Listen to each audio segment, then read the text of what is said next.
Welcome to Making the Cut podcast with Chris Hill and Sean Winter, where we help you succeed in life and business by sharing principles and strategies that guide some of the most successful people in the world.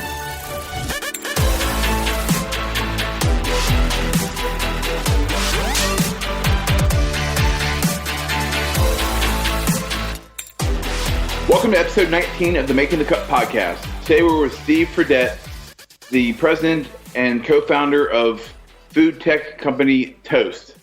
But before we jump in, Sean, how are things going on your end, buddy? Things are great. We actually officially crossed over into the second year of Entrepreneurial Chef, so that was very exciting. And as a side note, running a little promo so anybody can get a free annual subscription. You don't have to be affiliated with a certain organization. I know we give those free subscriptions for culinary students, educators, but anybody can.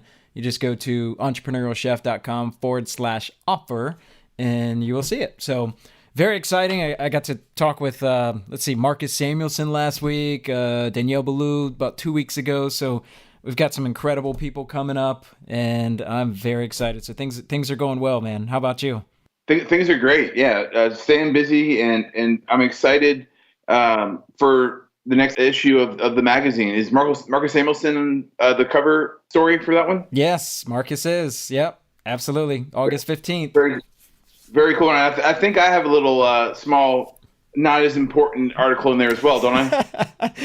Yeah, I think it's after the back cover. We went ahead and we ran one of yours, right? You wrote something for it. Exactly. Of course, man. Yeah. You got an awesome one about acting like a business. So it was a great read, and it's everyone will see that near the front of the magazine for sure. Well, that's good. Good to know. I'm excited about this conversation. We had Paul Barron on the last episode, you're talking about, kind of the future of food service and how things, might shape out over the next couple of years. Today we have Steve with Toast, and you made some sort of joke with me earlier about a social media account that you follow. What was that again? Yeah. So I found something. It's called Correct Names. It's on Twitter, so it's @CorrectNames. And when you mentioned that we have Steve from Toast, what this account does is it takes everyday items and things and it renames them to their proper names and their definition. So I saw it was a picture of a loaf of bread and they call it raw toast. So that's what I was saying. And they've got, it's just funny. They've got like a picture of a killer whale and they call it a panda fish. They've got a picture of water and that's snowman's blood. It's a duckbill platypus, and they call it a duck puppy. They've got a picture of a sheep. A sheep is a land cloud. And then, oh, nice. I like this one. It says, picture of a zebra. They call it a prison pony. And then Cheerios are bagel seeds. That's the correct name, bagel seeds for Cheerios. It's hilarious. It had me rolling with some of them. It's funny. So yeah, raw toast. I officially, from this day forward, will always call bread raw toast. So it's fitting that we're talking to the founder of Toast. Exactly, Steve Fredette, and he's the president and co-founder of Toast, where he leads product and innovation initiatives. Prior to being at Toast, he worked on the mobile app development before the iPhone actually came out, creating the first Flickr and ShoeBuy.com apps. At Endeca, which is now owned by Oracle, he co-founded their mobile commerce business, building the product team and driving sales, marketing, and services to over $10 million in revenue in 2 years. He also ran the special operations team at Endeca, which we get into a bit, creating new prototypes for various customer and business needs, including Endeca's business intelligence platform. He also holds a BS degree from MIT. So what do you say, Sean? Hop in? Absolutely. Let's do it. Steve, thank you so much for joining us today on the podcast. How's it going for you? Very good. Great. Well, let's just dive right in. You have an interesting background, not necessarily in the food and hospitality world, but definitely in tech. Could you give the listeners just a quick overview of your background and bio? Yeah, absolutely. So I was sort of grew up as a kid, loving tech. Grew up with early days of the internet, and so learned to program websites. As a kid, then I got hooked. I went to MIT. From there, I worked at a company called Endeca, where we were doing e-commerce software and business intelligence. And then When the iPhone came out, I started a mobile commerce product within Endeca that we sold to Home Depot and Disney and a bunch of different top retailers that would deploy our Android, iPhone, iPad, and mobile websites. So that sort of got us into the whole mobile commerce world. And then that company got bought by Oracle for $1 billion in 2011. And we had sort of always been interested in entrepreneurship, myself and my co-founders. And Oracle is a much, much bigger company, who's much later stage of its development. So it was time for us to go and start something on our own. And so when we spent time looking at what we wanted to do, we knew we wanted to do something that was focused on a particular industry. Endeca did a lot of things. We were a horizontal search engine technology platform, but we were always very successful within the retail e-commerce world. And that's where we had been successful with mobile, and we had been successful with a number of other different product partnerships that we could sell into our existing retail customers. And then because we had been doing mobile, we knew a lot about retail. I think we actually had a bit of a bias against going into retail as a result of that. Sort of, not to say we had a particular foresight to go into restaurants, we just didn't want to be in retail. And so then it was if we're going to go into a particular vertical and it's not retail, which one? And we were much more interested in, I think, as consumers in food than we were in fashion. That's sort of what I say. I'm a foodie, not someone. I like food, not fashion, I guess. Not that I don't appreciate it, but it's more my thing. So restaurants are something that we felt were a big market and also an underserved market from a technology perspective.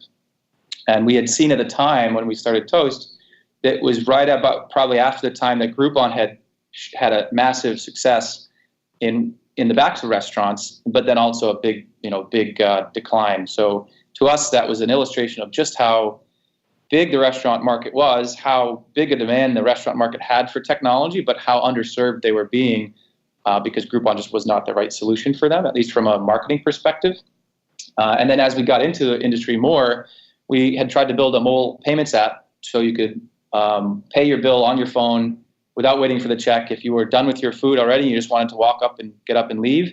And I think this was even maybe pre-Uber, but this was basically Uber experience where you just got up and leave. You didn't have to worry about the payment at the end of the day. It was actually a magical experience. It turns out it wasn't necessarily the most painful experience. Once you sort of solved the problem, once you paid the check and you got up and left, it wasn't important enough, I think, to go back and download an app for. So it was sort of a bit of a dull pain is what kind of the way I describe it now. So, but in the process of doing that, we integrated with the point of sale system that was at the restaurant, and it was one of the older legacy systems that were out there. And we realized just how much the restaurateurs didn't have a lot of technology to work with, and the technology that they were working with was very old and not well suited to build modern consumer experiences on top of. So we wanted to transform the customer experience in the restaurant through their technology. That was always our goal, but we didn't think we could do it on top of the current technology. So we said, all right, well, how are we going to do this? Let's start with rebuilding some of these core pieces on a modern architecture. So build it in the cloud, build it on Android. We had experience with iOS and Android, and at the time we had started pivoting into point of sale. Android had come out with Samsung had come out with the Tab 2, I believe. Tab 2 was their first 10-inch tablet, I believe. And so we kind of went off and running. And when we were talking to restaurant owners about this, there was a big night and day difference between talking about mobile payments, which restaurant owners didn't really care about, and talking about, hey, we're going to fix the core system that you use every single day and that you probably don't like.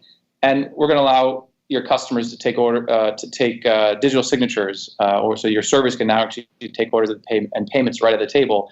Or we're going to add online ordering, or we're going to replace your plastic loyalty card system with a digital one. And of course, we can still use your cards, but we can also now do digital and gift cards and all of these different pieces that previously were 5 or 6 different systems. We said, well, we can do all that for you in a seamless integrated system for a fraction of the price. And there was just a huge amount of demand for that once we started having those conversations. And so, Steve, when you started out, what was this period like when you all came together and you had this idea of Toast? And what was the period like for you kind of starting the business and trying to get some traction? Well, the first period when we were doing the mobile payments piece was we had 3 co-founders. 2 of us were primarily programming the application. And that was pretty early phase, we were all kind of working on our couch. My co-founder was off in his mother-in-law's basement. I was on my couch, my other co-founder in his basement. And so, that was pretty early days. That was a struggle. It was also some of the best days, I would say, because you had no customers, no investors, and you had no employees. So it was good and bad. Of course, you don't want to sit in that state for a while, but I like to say that was fun. It sort of, some people think that's funny, I guess. Like that doesn't sound like what you wanted. Yep. No, you're right. So when we had that was the early phase, and from there we realized that wasn't the right application. We started talking about point of sale, and that's at the point where we started to raise money and started to try. Once we did raise money, we started to hire more people. All of us moved together into my co-founder's basement. Now we had refinished it so that we could get probably 5-10 people in there, and that's where we did all our early customer meetings in the dining room upstairs, and our early interviews were in the dining room upstairs, and everybody else was in the basement programming and sort of talking to customers about what they needed. Now, you guys have a great culture, I know, at Toast. I know you're rapidly growing. How has that evolution been in terms of keeping a strong company culture while growing, and then keeping that also as you continue to grow? I know you've gotten some recent funding over the last couple of weeks that I'm sure will help move things faster. How do you see the company culture moving forward, and how do you keep that in line with what y'all started with? Yeah, it's a good question. Something I certainly thought a lot about. I think when you're really early, everybody culture just forms from the people that you have, of course, but it also your own leadership. It comes from leading by example. Everybody, when you're 10 people, knows who you are. They have a personal relationship with you and your co-founders. Even when you're 20 or 30 people, people have a relationship with at least one co-founder, and so if not all of us, and we know everybody's name, and so that your culture just rubs off on everybody that way. I think as you grow, as you scale, it starts to become very important that the leaders that you hire on your team are sort of match a similar set of values. And so when we hired our CEO, Chris, when we had about 70 people, it was really important when we brought him on that he was a good culture fit and a good match for the 3 co-founders that we had. And so that was a good example of bringing in leadership where we're on the same page from a culture perspective. He was very much a no ego guy, very much a do right by the customer guy. Those are 2 of the most important values that we hold. And so if some of that starts to come from leadership, and so are you hiring the right people in leadership? And it's still, of course, today very much about are you hiring the right people, across all roles, and leadership still continues to be important. But you also start to now at our stage, we start to need to write a lot of things down and provide less, lead by example, less, one to many, train the trainer, I guess is the way we used to talk about that, versus one to very many, and you have to write everything down. Everything has to get recorded. And so when you think about bigger restaurant chains, in fact, as they scale, culture also becomes very important. And so I think a lot of the best restaurant groups that we see today have very strong cultures and have figured out how to scale those cultures. And I think they go through similar phases as well, where they're initially maybe a small group and it's lead by example, but then they start to have to really focus on recording what it means to be, in our case, a toaster, or if you're part of that restaurant group, what does it mean to work there? Yeah, I was about to make that analogy as well. With you guys as the 3 founders, it sounds like you all kind of come from a tech background. I know from when I was a restaurant owner, I was kind of more on the creative side, and my co-owner with me, he came from an engineering background, so he was very regimented. Everything was very process oriented. So we definitely brought different things to the table. How did you guys find ways that I guess you maybe brought certain things and other founders brought other things that were helpful? Absolutely. Yeah. No, I think that we feel that we have a pretty good complementary set of skills. We sort of naturally end up with owning different areas of the company. My co-founder, very good with sales, marketing, I've always focused more on the product and the engineering leadership side, not necessarily the programming. Our CTO has always been focused on the quality of the code and the programming and the quality of the engineering team and the people that we bring on. And then Chris is very much a customer success executive by background and very focused on the customer and how to make the customer successful in all the organizations under that, as well as the employee experience. And so when Chris came on, he was the one that actually ran a exercise to put together Toast core values, and that's always been something that he's done. I've always had the sort of spend a lot of time thinking about what's our mission, what's our vision, where are we going. I'm often thinking further ahead, 5 years, 10 years, and then others of us are thinking shorter term. How do we execute on this month? How do we execute on this quarter? How do we think about this year's plan for the next 18 months? And so it's a pretty good balance.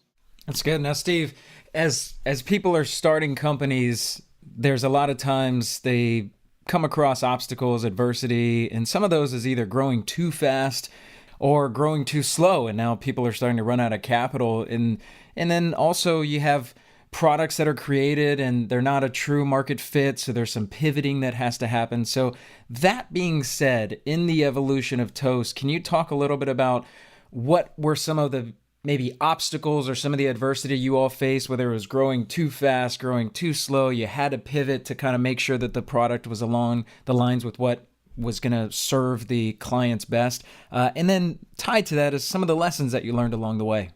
Yeah, I mean, certainly we pivoted in the beginning with the mobile payments to point of sale and the surrounding product suite around that. But I think that was the early one I kind of gave that example. I think a lot of conversation we would have in some of the earlier days, we had a single investor, Steve Papa, who was the founder of Endeca. And he was very helpful in helping us grow the early part of the business. And he would always come into the office and we'd sit down together and we'd talk about what's working, what's not working. And he was always asking, can you go faster? When are we ready to go faster? When are we ready? He would say, when are we ready to put the pedal down? Was the expression that he used to use. And we would say, we're not ready yet. And it was a couple things. One, our hardware was not where we wanted it to be. We had hardware that was using audio jack credit card readers. If you're, and even sort of Square today, you still see a lot of those. But they just didn't work very well in a restaurant environment. They were very prone to breaking. They'd snap off inside of the tablets, and now they just didn't work. The connection was not very stable. So that was something that held us back from really wanting to scale.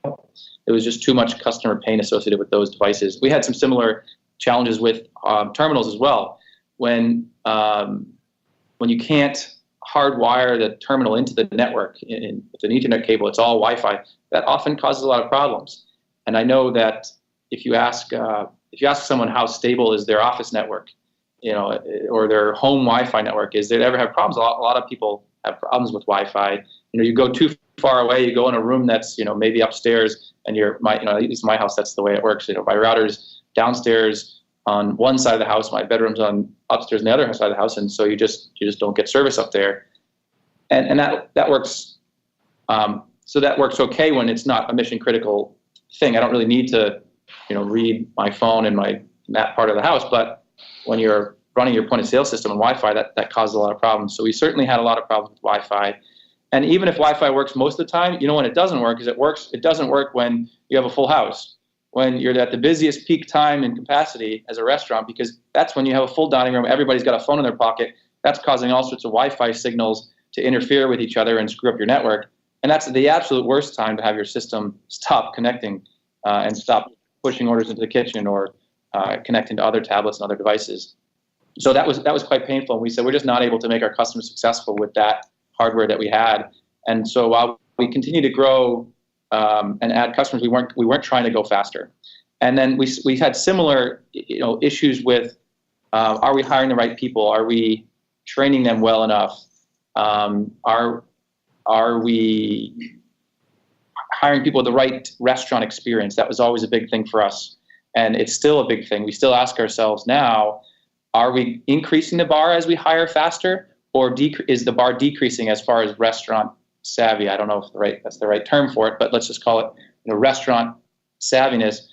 We want our it's especially the people in our company who are at the front lines talking to our customers, selling and servicing and supporting our customers, to understand what it's like to work in a restaurant, to operate a restaurant, the intricacies and details of that, because that allows us to have great customer success.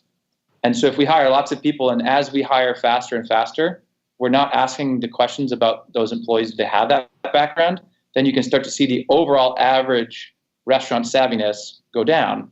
But we could also use hiring faster as an opportunity to cause that to go up, because we could simply screen for that in the profile and say, we're only going to hire people with higher than the average amount of restaurant savviness we already have. And as a result of that, that particular metric will go up. So some of it's really just what you measure in the interview. And then some of it's also how you train, and things that you don't think you can necessarily bring in from the outside, you then have to train internally. And so we've certainly had our hiccups and our struggles around both what's the right hiring profile and what's the right level of training. And we've got a system now that we put a lot of time into, and we're still working on it and still getting it better and still improving it. But those are two things that have been quite important as we scale. Now, you guys obviously saw a pain point in the customer experience, in terms of making things smoother. Maybe they had a play to go to and they had to get out there fast. In the early days when you had the ability for them to pay mobily, and then that kind of obviously transitioned. You also saw a pain point on the restaurant side, where you have these old systems like Squirrel or Micros that are really the dinosaurs that were very functional, but they were A, really expensive, and B, they took up a lot of space. I know that part of what you guys do eliminates both of those with the cloud storage and everything like that. Maybe talk a little bit about finding the need in the market and how you were able to differentiate yourself.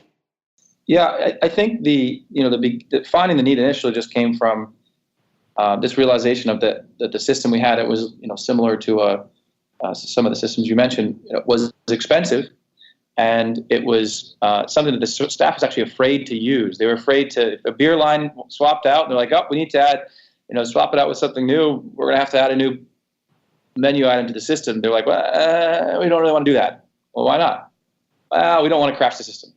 And this was a system that was started with a DOS prompt, and most of us, of course, don't really know what DOS prompts are anymore. DOS, what's that? I remember what it is, but yeah, a lot of people don't. A lot of people don't, right? And certainly, a lot of your restaurant staff is not going to be comfortable with that kind of system. So there was a lot of sort of dislike and a lot of pain that came with those types of things.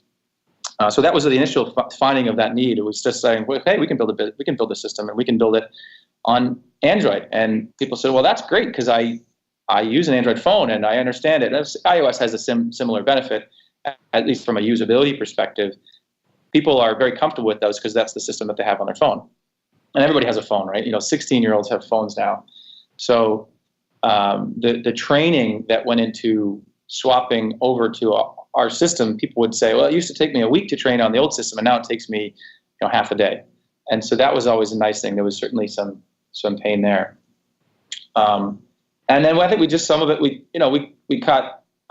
learned along the way. We learned that when you put everything into the cloud, well, that saves the restaurant owner time, because they don't have to be in the back office running reports. They can be at home. And any time you can get for a restaurant owner to be spending more time at home is amazing, right? Because that restaurant's tough business. It's a 24/7 business, and so if you can run reports, if you can in fact configure the system, if you can do that from your phone, so that you can do that when you're in transit, not texting and driving, but maybe you're on a bus, or maybe you're on vacation, you're on the beach, and you're able to just take care of a call from your staff that says, hey, I need this new employee to be added. You just go in your phone and you add it, and it publishes to the restaurant. Even something as simple as that, which what benefit you get from a cloud system, can be really awesome for restaurant staff and restaurant owners. What would be some of your general advice for maybe either an entrepreneur or a company that's trying to enter into a crowded marketplace? Because you all have done this very effectively. being able to jump in and then differentiate yourself. So what's your advice to those individuals that are looking to jump into a marketplace that's a bit crowded? Yeah, so I think that there's two factors that people like, of course, talk about, strategy and execution. And the whole point about strategy is that, you're doing something different. You're doing something different than all your competitors. And so it may seem crowded, but you're uniquely differentiating yourself. And then execution is just about doing it better. And so some strategy people will, of course, say, if it's just about execution, everybody has the same strategy, they're all doing the same, that's really hard. It's really hard to win. And it's a race to low margins. But I think that there's also that actually discounts just how hard execution is. And there was have you ever heard the story of the Melt? It's a great technology restaurant story. There was some technologist who had sold his company, made a bunch of money, and went to one of these big tech conferences to unveil his next thing. And he's like, everybody would expect it was technology. And he's like, no, I'm going to solve the world through grilled cheese. That was the unveil. Grilled cheese. This is the next big wave of the future is grilled cheese. And it was this restaurant chain called the Melt, and it was all very technology focused. They had done a deal with Electrolux to come up with some really fancy grilled cheese press, and they had automated a huge amount, and they had done a lot with probably technology and the customer experience with mobile ordering or things like kiosk, well ahead of their time. But you know what? It turned out that grilled cheese just wasn't very good, and it turned out execution was really hard. So not only execution on the food itself and making a really good grilled cheese, but they came out with a big splash and said, we're going to open 1,000 restaurants in I don't know what it was, a year or two, and that was that's faster restaurant growth than any other previous restaurant chain in history. And so they just completely failed to understand and appreciate that, hey, real estate's really hard. Doing distribution deals with food distributors, getting up your, setting your supply chain up, hiring labor. These are all things that just, they don't happen that quickly. And that's all execution, and all that stuff, all those little things actually matter a lot. So I think the one advice is you're going into a crowded space, and if you think you can out execute everybody, then you have an advantage. And then you do want to try to figure out how to do things differently. So we have outside sales reps, and certainly the legacy folks do, but we're already strategically doing something very different than them because it's on tablets, because it's cheaper as a result, because of that, because it's in the cloud, because of the benefits you get from cloud, because we were doing things like adding online ordering or digital gift card or digital loyalty program, things that digital receipts, in fact, and then you're collecting all these email addresses, text numbers for you to be able to market back to your customers. That was doing something different than the legacy players. So we already had a differentiating strategy against the legacy players. And for everybody else who was more modern player than us, we just felt like we could execute really, really well. And we feel like we've done that. So execution definitely matters. And yet, you do want to try to do something different. I also think I hope that, or I sort of believe maybe we're thinking a bit bigger. And so you see the fundraising round that you mentioned beforehand. We're raising a lot of money. We're hoping not to spread that too thin, right? So we think that when you raise too much money and you try to do too many things, that can really be challenging. So I think it's important for us to stay very focused. We've always been focused very much on restaurants. We're not going international with this money. It's not intended to do that.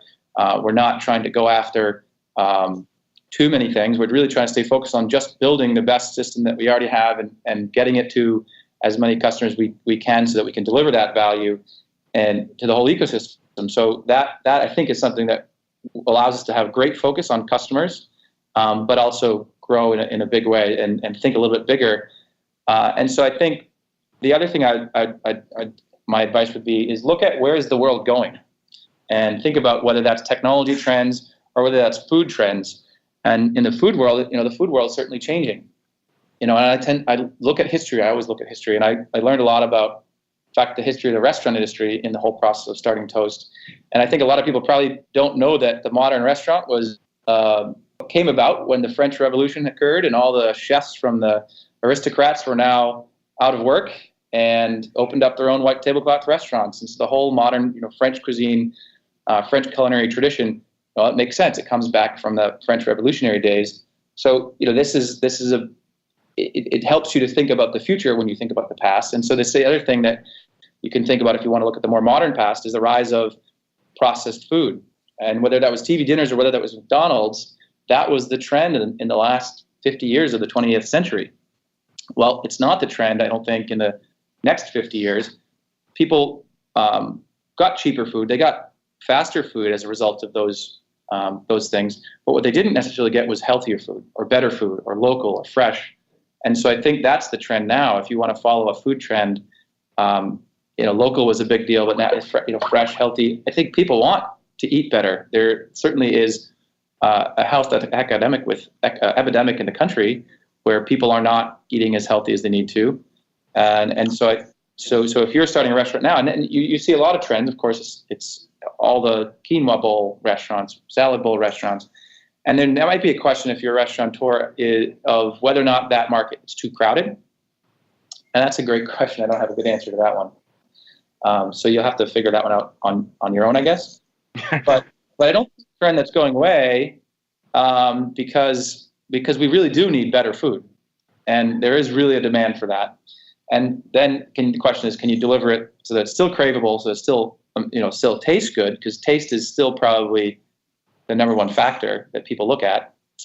But can you do both of those? And then can you do it at a good price? And so price, of course, is still a factor. And so what we'd think we fit into the whole changing world of how do we get better food is by making it easier for restaurateurs to run a business and making it cheaper as a result of making the operations more efficient, or helping with marketing in a way, right? If we're capturing email addresses or we're doing online ordering, we're doing some things that help the restaurateur connect to their customers and get more customers, then they don't have to spend money doing that. They don't have to spend time doing that. They don't have to give 30% fee away to a consumer network. They get to keep that money and put it into the quality of the food or the quality of the service. And so how do we, as a technology company, generally help a restaurateur? We want to look at also thinking about the future of food and thinking about what's our part in that. So what are the trends that we should be paying attention to? And so maybe that's AI, and maybe that's, people certainly talk a lot about AI, or whether is Alexa going to take over a restaurant world? I don't know. But we certainly want to stay abreast of those trends and be working on those with our customers. Very neat. Very good stuff. I see deep learning being a huge factor in the industry. I just don't know what it's going to be. It's going to be very interesting to see how that all unfolds with, as you said, AI and all that stuff. Very interesting. Yes. But then again, you have things like VR or AR, and you got to wonder, is virtual reality a thing that is ever going to be that important for food? I don't know. I mean, you can't eat a virtual apple, right? Or maybe you can. I don't know. But or maybe it's VR could set the setting for a meal somewhere other than actually where it is. If you can't afford to spend a bunch on real estate, maybe VR somehow plays a role as you're in the Napa Valley countryside instead of. That's true. Yes. And that's maybe where, and then maybe that's VR or maybe that's AR. Because maybe the food's still sitting in front of you, and so right. You still have to be able to see the food. And so maybe it's really it's the AR part where it's augmenting your reality of real food. So that I think that AR tends to be a little bit more interesting for restaurateurs than VR. But again, you never know. We have to invent smell-o-vision. I think that's an important part of Emerald VR tools. 10 years ago. to go back to the melt, that's actually an article that I've read a couple times. One actually, right? I think I literally have it up in my my Google Chrome browser right now, working on that. It's part of a book that I'm writing currently. I think it's a really cautionary tale. They teach a lot of lessons in the article, at least that I read. I think part of it is they kind of lost touch with the human side of things, and like you mentioned before, part of it was like the training aspect of it. And then on the other end, I see that you guys, even though you are a tech company, I see you all doing a great job of keeping that human element, in part, I think, because of y'all do a really great job with content marketing. Maybe you can just talk a little bit about that and how that plays a role in the company. Yeah, and that's a good, certainly I got to do a bit of a plug for our blog. We put a lot of time and effort into our blog, and it's not just about technology. It's about restaurants. It's about restaurants in general and food and things that our customers want to know about. And so we try to look at what are the things that are important to restaurateurs and make sure we write about that. And so we want to be thought leaders in the restaurant community. So that's something that we put a lot of time into. It's something that helps us then also internally for our own staff to be reading those things and really then understanding, getting themselves in the shoes of a restaurateur as well, in the mindset and understanding what they're thinking about. So I think it's important both for helping our customers to have a resource like that, but also creating the right culture internally. And then maybe also what connects with your customers can also tell you a bit about what they might need more from you in the future. Can you talk a little bit about maybe the next 10 years for Toast and what y'all see within the future moving forward? Yeah, so I think that we would like to become the technology leader in the restaurant industry. I think that's our ultimate goal.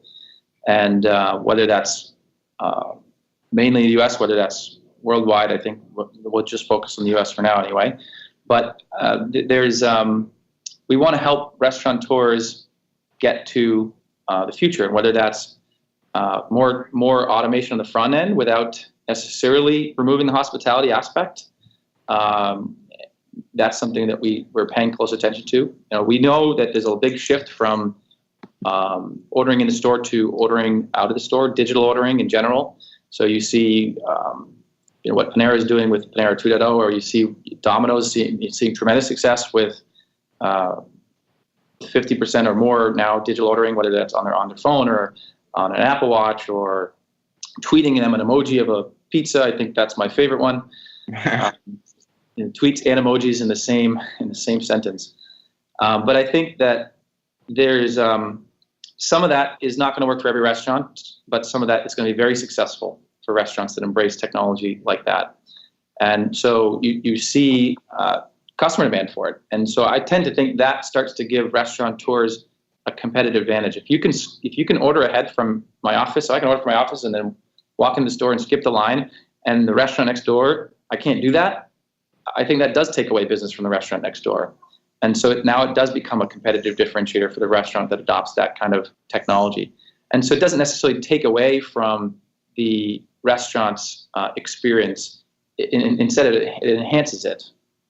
I was talking to a restaurant chain the other day that we were talking about Maple, and I think Sprig is the other one. I forget the name of it. There was a couple, if you're following it, it's online ordering only restaurants that shut down. Maple was the one in New York, and they shut down. And this restaurant tour was saying, look, we think that part of the challenge that they have is they aren't building a brand. They aren't in the communities. They don't have those flagship stores that we have, where you can walk into our store, you can see what we're about, you can talk to our staff. They're out there in the community, engaging with the community, whether it's, I don't know what it was. This was a health conscious brand, so they're talking about health clubs or things like that. And they said, you just can't really do that with an online only store. But that doesn't mean that we don't invest a lot in technology to enable our customers to have an online experience. And so we get the best of both worlds. We get both the in-community, local presence, flagship store, but we could imagine, of course, building smaller pop-up stores where there's more technology, more automation around that in a way that maybe Maple was trying to do, but they weren't able to build a brand. So I think I think that was a good example of how you balance future technology with the fact that it's still about hospitality and community and the experience of the store itself. Well, Steve, thank you so much for joining us. Any final kind of thoughts you have for our listeners? No, if you have any good ideas on how to make restaurants better, new technology ideas, send them our way, and we'd be happy to talk. Absolutely. Well, Steve, thank you so much. We look forward to connecting with you again soon. Good luck with everything. So that was our conversation with Steve Fredette. Sean, what were your takeaways, man? I really liked the Apple-esque story of starting out in their basements. That was kind of neat, especially being that they are a tech company. That was pretty cool to hear. And when you are starting out in those early days, I completely understand what he's talking about with that. Sure, it might be a little maybe challenging, but you appreciate it before you might potentially grow or something like that. So that was really neat. The other thing was the strategy and execution, when we asked him his advice for people that are entering a crowded marketplace. Even though you might have a similar strategy to someone else, to his point, can you execute better than your competition? And if you can pierce, you can cut right through everyone else and jump right in and be a player in that market. So I like those areas. What about you, Chris? Yeah, definitely. And maybe a bit along the same lines, I think it was interesting to hear about how they originally started with essentially facilitating the checkout process for customers, and they didn't even have to get the check. They could just do everything with an app. And then seeing how there was potentially a bigger opportunity and evolving and growing, and how they've kind of been able to stay on top of or kind of ahead of the curve. So I think it's important, as with any business, to kind of assess where things are, where things are going, and what you need to do to stay competitive. So with that, let us know your thoughts. You can reach out to Toast on Twitter and on social media at Toast POS, and you can actually reach out to Steve specifically at Steve_Fredette, which is FREDETTE. That's his handle over on Twitter. And let us know what you think. Let him know what you think. We enjoyed having him, and it'll be fun to see what Toast does moving forward. And to close things out, we actually have a quote from Joe Bastianich on their blog, which is, "Working in a restaurant means being part of a family, albeit usually a slightly dysfunctional one. Nothing is accomplished independently." And we all know how that is with a group of people, whether it's a tech company like Toast or even a company like a restaurant. So with that, we're signing off. We'll see you next time.